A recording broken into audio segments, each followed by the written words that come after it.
Hi hello అందరికీ welcome to Gibson channel. మీరు ఎలా ఉన్నారు? నేనైతే చాలా బాగున్నాను. మీరు కూడా బాగున్నారా అని అనుకుంటున్నాను. ఈరోజు మనం చేయబోయే వంట ఏంటంటే రాడిష్తో చేసిన చట్నీ. ఇది 30 రోజుల వరకు నిల్వ ఉంటుంది. రాడిష్ చట్నీకి కావాల్సిన పదార్థాలు ఏంటో ఇప్పుడు ఒకసారి చూద్దాం. వెల్లుల్లి, ఎండుమిర్చి, ఒక పెద్ద నిమ్మకాయ సైజ్ అంతా చింతపండుని కొన్ని వాటర్లో మాత్రమే వేసి నానబెట్టండి, ఎక్కువ వాటర్ వేయకండి. అలాగే రాడిష్ని ఇలా కట్ చేసుకోండి.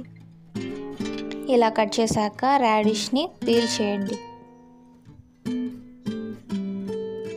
ఇలా పీల్ చేసిన తర్వాత ఆ రాడిష్ని తురిమేయండి. ఇలా తురిమాక అందులో కొద్దిగా సాల్ట్ అనేది యాడ్ చేయండి. ఇది ఎందుకంటే దాంట్లో ఉన్న వాటర్ కంటెంట్ అంతా బయటకు తీసేస్తుంది. ఇలా చేయడం వల్ల రాడిష్ చట్నీ అనేది 1 నెల వరకు నిల్వ ఉంటుంది. మనం సాల్ట్ యాడ్ చేయడం వల్ల ఒక 5 మినిట్స్ తర్వాత ఇందులో వాటర్ కంటెంట్ అంతా బయటకు వచ్చేస్తుంది. అప్పుడు దీని రాడిష్ని మనం పిండి ఒక పక్కన పెట్టుకోవాలి, ఒక బౌల్లో. ఇలా వాటర్ అంతా వచ్చేసినది పాడేయాలి. దీనివల్ల మనకి రాడిష్ చట్నీ అనేది 1 నెల వరకు నిల్వ ఉంటుంది. తరువాత ఒక ప్యాన్ తీసుకొని అందులో 2 టేబుల్ స్పూన్ ఆయిల్ వేసుకోండి. కొద్దిగా జీలకర్ర, కొద్దిగా ధనియాలు బ్రౌన్గా వచ్చేంత వరకు ఫ్రై చేయండి.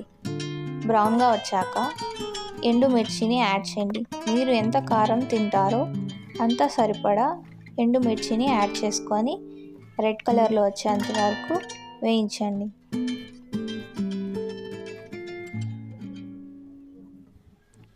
ఇలా డార్క్ రెడ్లోకి వచ్చాక మనం ఇప్పుడు ఫ్రై చేసిన ఎండుమిర్చి, ధనియాలు, జీలకర్రని ఒక మిక్సీ జార్లో వేసుకొని పౌడర్గా చేసేయండి.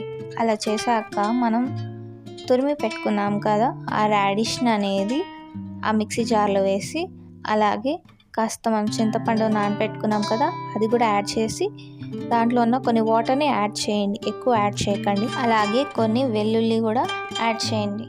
ఇందులో వాటర్ అనేది యాడ్ చేయడం వల్ల రాడిష్ చట్నీ అనేది త్వరగా పాడైపోతుంది. అందుకే వాటర్ అనేది తక్కువ యూస్ చేయాలి అందులో. తర్వాత ఫైన్ పేస్ట్ అయ్యాక మనం ప్యాన్ తీసుకొని కొద్దిగా ఆయిల్ ఎక్కువ వేసుకోండి. శనగపప్పు, కొన్ని ఆవాలు, ఎండుమిర్చి, కొద్దిగా కరివేపాకుని యాడ్ చేయండి. మనం ఇందాక రాడిష్ని పేస్ట్ చేసి పెట్టుకున్నాం కదా, ఆ పేస్ట్ అనేది ఆయిల్లో యాడ్ చేయండి. ఇలా యాడ్ చేశాక అందులో కొద్దిగా పసుపు అనేది యాడ్ చేయండి, మనకి కలర్ అనేది మంచిగా కనిపించడానికి కోసం.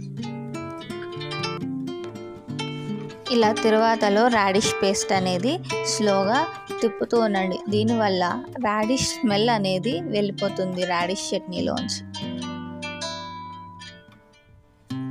ఇలా చేయడం వల్ల టేస్ట్ అనేది చాలా బాగుంటుంది, అలాగే ఎక్కువ రోజుల వరకు నిల్వ ఉంటుంది.